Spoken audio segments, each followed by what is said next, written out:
Okay, you fold over the... Well, hello, Shiny Crafty People. It's Tim Totten here, and welcome back to the channel. Today, I want to show you how to make a fun fabric origami box, and that's what this is. Well, that's not a box, unless you open it up, and now it becomes a little box or a tray. Now, this is very similar to another piece of origami that I made on the channel some time ago. It's here. I'll put a link to that video in the description below. This one's a little bit simpler, but it's just as effective. And in fact, I think you could probably use this quite a lot. And the nice part about it is all you have to do is be able to measure two 15-inch squares. That is it. And in fact, if you use fat quarters, you just get two fat quarters. Those are 18 by 20, 18 by 21 typically. And you can just cut your 15-inch squares out of those and have some leftover fabric to use for other things. And usually if you buy fat quarters together, they usually coordinate. So this works out really great. You could also get a large sample of fabrics that maybe you're buying like a layer cake that's 15 inches. If that you get one that big, well, just grab two of those to do it. Or you can make the box a little smaller if you use a smaller square. This is a 15-inch squares, so you could make a smaller boxes. Just do like a 12-inch square and a 9-inch square, and you could actually sort of nest these together. But why don't you join me at the cutting table? I'll show you what we need to do to cut these. If you need basically two pieces of fabric, an iron, and a sewing machine. So this is actually super easy because all I need is two fat quarters, like I told you before, and I'm going to use a little tailor's chalk and a ruler. And I took these over to the iron, and I went ahead and ironed them right sides together. So I just actually put one down, ironed it, put the other one on top of it, and that made it a whole lot easier. And I need to cut a 15-inch square. So this is 18 by 20, so super easy for me to get a 15-inch square. And the best way for me to do that is I'm just gonna get a straight edge along one side to make it super easy to get a nice straight edge. I'll put my ruler on it and just cut a straight edge, so now I know where my straight edge is, and then I will come through and mark out a 15-inch piece. So I'll mark a line there and a mark at 15. That makes that super easy, and then I'll turn this. Now remember, this edge is straight along here. Now I do have a fabric that has geometry to it, and if I wanted to be super careful, I'd like make sure it all lined up. I'm not worried about that. I'm going to put one line of my ruler. If you don't use a lot of rotary cutters, here's a good note. The ruler here, I've cut that line straight. I know that's a straight line. So if I put this line directly on here, now I have a 90-degree angle. And because I need 17 or 15 inches, I'm going to measure up 15 inches, but I'm starting at 2. So I need to put my mark at 17. And that's about where I want to stop, somewhere around there at the top. So I'll come along and go somewhere near that. I won't worry about overdoing it. And then I will now turn this entire thing more degrees. I am going to lose this little bit of fabric. I'm not worried about it. And then I'll put my line here, running that along the cut that I made, because I got another 90 degrees, and put it right here. And then now I know this is at a 5, so I'm going to go up to 20, because that's going to be where my 15-inch mark is here. And I just cut that off. So now I can take this little bit off. And then the last thing I'll do is come back and turn it now this direction. And I have that mark at the top that I had done, or I could also mark out 15 inches along the bottom if I wanted to. Go to my mark and put in my 15-inch mark. And then measure those two together. Make sure they line up together. The line's straight along the bottom, it's straight along the side, and bam! I've cut a 15-inch square. Now, if I'm not sure if it's exactly square, what I can do is fold this fabric down to itself at this point, and they should basically line up and give me a perfect triangle, which it appears to kind of do. Sort of, kind of. So maybe I should go there and just make sure it fits. Oh yeah, it does. All right, so I have my 15-inch squares. And then I'm going to go to my sewing machine and sew all the way around, but leave a section open so that I can turn it inside out. You've seen that done on 100 videos, but I'll just go ahead and mark it out. This section here, I will leave that open and just stitch all the way around. Let's go to the sewing machine. So I just finished at the sewing machine, and I literally started at that point and sewed all the way around all 4 edges. Now I sewed off the ends here, you'll notice that I actually turned and sewed off the edge. And that's going to help me turn this thing inside out. I also backstitched quite heavily at these 2 points. So now I'm going to turn this completely inside out, right side out, I should say. The current inside will become the outside. And I left myself a wide enough opening I can really get my hand in there. So if I wanted to, I could put my whole hand in there and really push. But instead, I've got myself sort of this bamboo skewer. It's part of a tube turning tool, but you could also use a standard point turner, or you could use a chopstick or a heavy gauge knitting needle. So I'm just going to use my finger to point out most of the points so far. And once I get that done, I will use this tool. The other reason I want to use this tool is I'm going to put this inside and sort of pull out all the straight edges. So what I'm going to do is I'm going to place it through the hole and holding the bottom of it here. See, I'm holding it with these 3 fingers. It allows me to use my other fingers to sort of pull, so I can get my other fingers in there. And now I can manipulate that wooden piece. So if I didn't have the fabric on, I can manipulate the wooden piece like this. So again, I put it in there and I can get manipulate that point all the way to the end there. And now I'm holding the fabric with this hand and sort of manipulating that tool with the other. And I'm being sort of gentle. I'm not trying to just shove it, push super hard out. Just trying to get that point as pointy as I can. And then I go down to the other corner and I do the same thing with the next point. And I push the tool here is down here, and then I push it into the seam here and then go up to the corner to kind of really push those fabrics out. And then I do the same on the other 2 sides.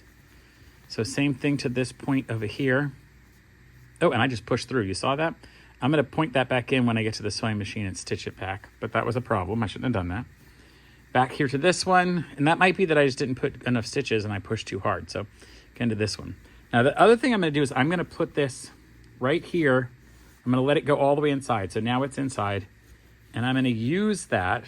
I'm literally going to hold the device with this hand and pull down with the other, because I want these 2 fabrics to be completely separated. But I want them to be nice and flat. I don't want to have any extra material of either one.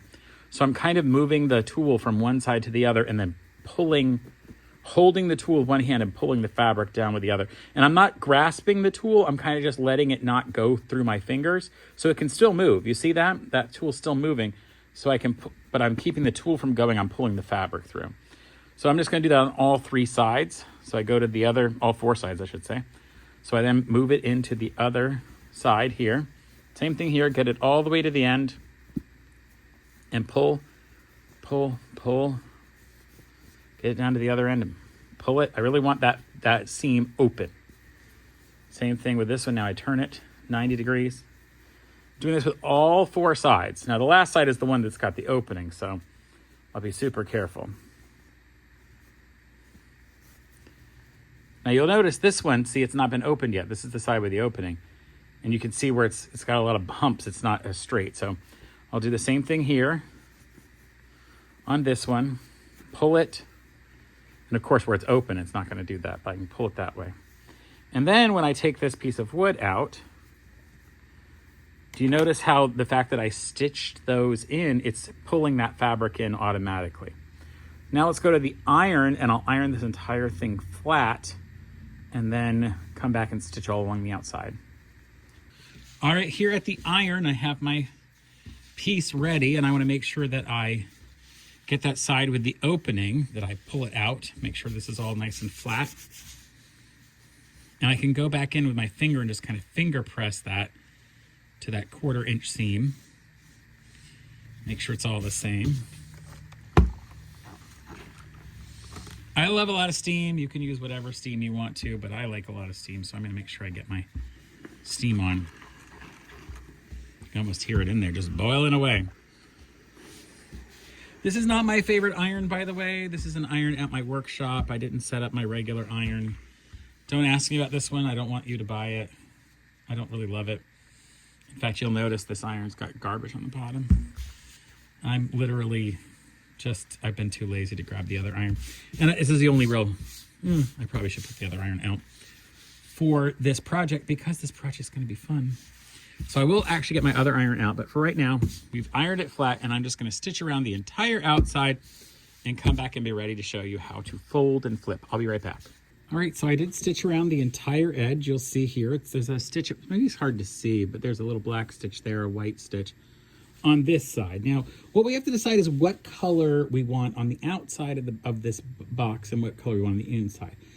I actually think that for this, I think I'll do the light side. For the inside, I sort of like a outer, darker box on the outside with a lighter color on the inside. However, I think the inside will get a lot of wear and tear and use, and so in fact I probably should do it the other way, but I just think for the aesthetic I'm going to do it this way.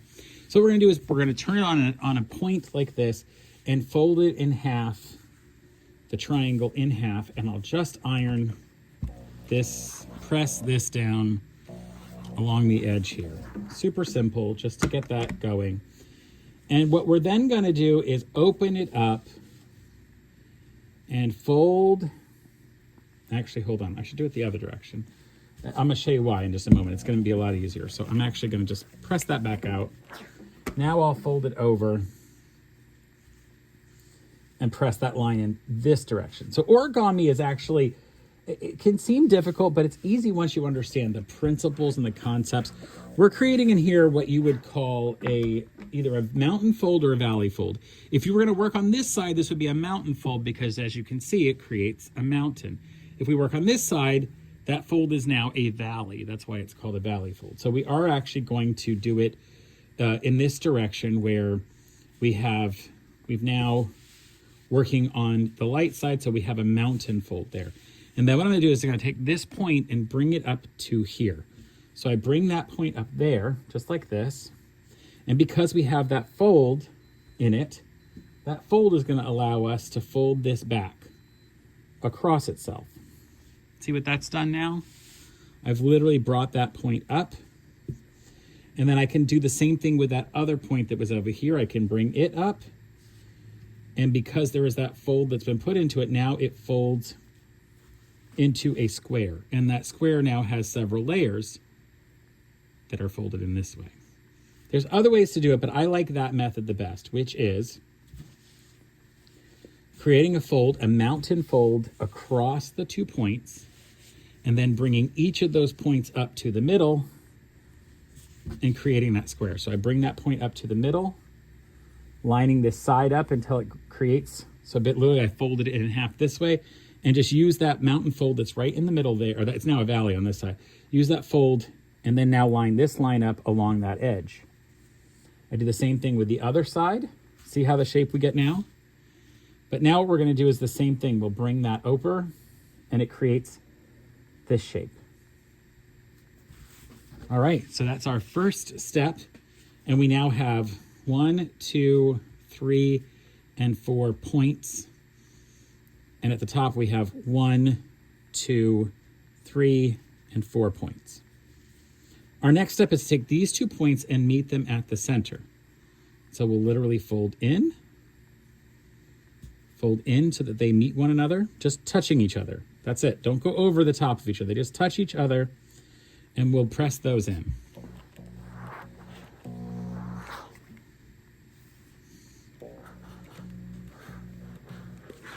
All right.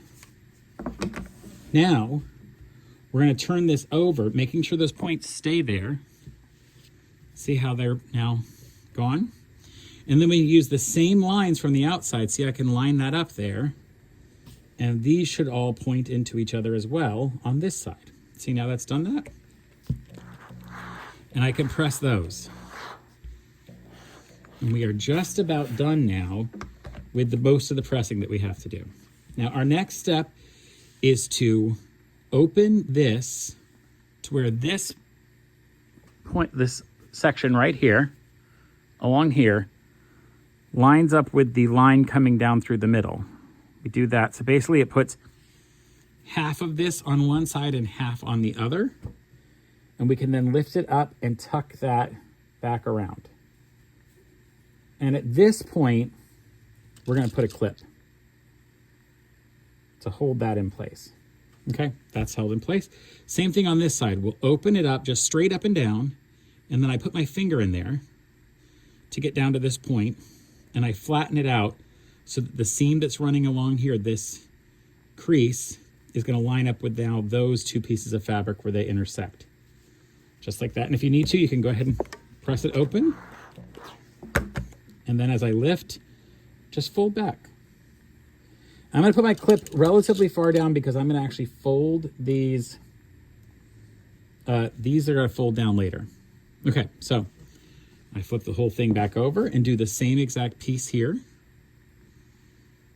And I'm not going to worry about pressing it because it already does have a fold in it that works for me. There's that. Put my clip for far enough down. Yeah, looking good so far. And same thing with this one. Lay it open.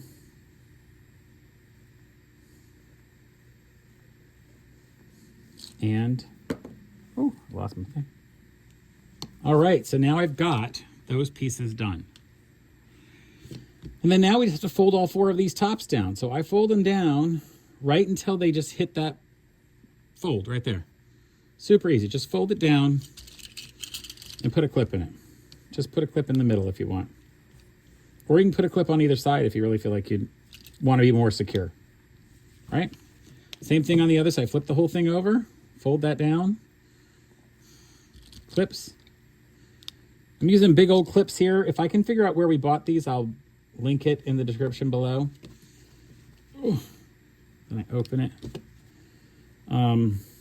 But again, you can use whatever size clips you have. Now, this might have been better with a little bit of stabilizer on the fabric, but I kind of like a soft fabric box. So I'm okay with this. I also think it's fun because this box can really be folded up super easy and travel anywhere with you. All right, now that's all the pieces and parts. So now we go to the sewing machine. All right, here we are. We're on at my typical machine. This machine actually is threaded with white already for another project, so I'm using it now. And I'm gonna come in and I'm actually gonna take out all these corner clips because they're not necessary anymore. That's all been caught by the clips at the top. So I can take these out from the sides, just make sure the clips at the top have caught all of those folded pieces. So I'm just gonna go around and make sure that's the case so I can take out these edge ones. Yep, they all look great. That'll help me a little bit to sew this. And I'm just gonna sew right around the top edge. So I will start here, sort of, I'll take this one out. Start right around here at the top. Let me make sure I've got it in, and I'm gonna use a good 3/8 of an inch stitch in here. Take this next clip out. Let me take off the, yeah, that's good. You could use a shorter, seam allowance if you wanted, but I really want to make sure it captures everything it's supposed to capture, so I'm not worried about it. Oh. And again, this is a very soft box because of the fabric is doesn't have any weight or stabilizing in it. It's not very heavy. You could use like an upholstery type fabric, and if you did, that would give it a lot more heft. It would really help hold it even more perfectly. Okay, that's done. Let's actually see what this looks like when we finish it. So here's what our box sort of looks like after I've stitched it all. See how the shape is sort of mimicked here and below, and there's where those folds are that we put in. So what I'm going to do is basically just open this up and plop it down. And now it kind of creates this cute box where the sides kind of pop out a little bit. I like that. I think it's really cute. Kind of gives it a little bit of a fun shape.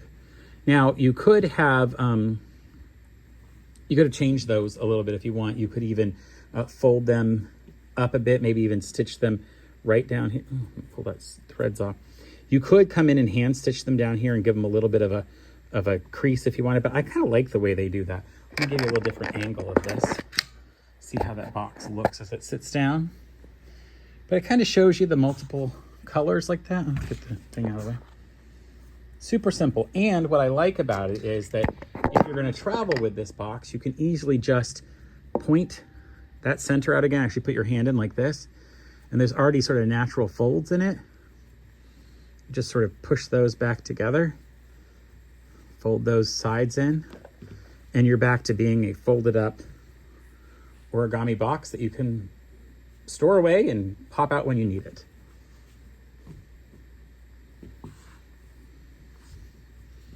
So when you're not using it, pop those corners together.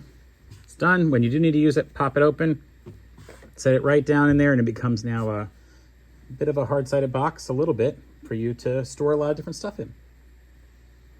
Yeah, look how easy that box was. So much fun to put together, actually.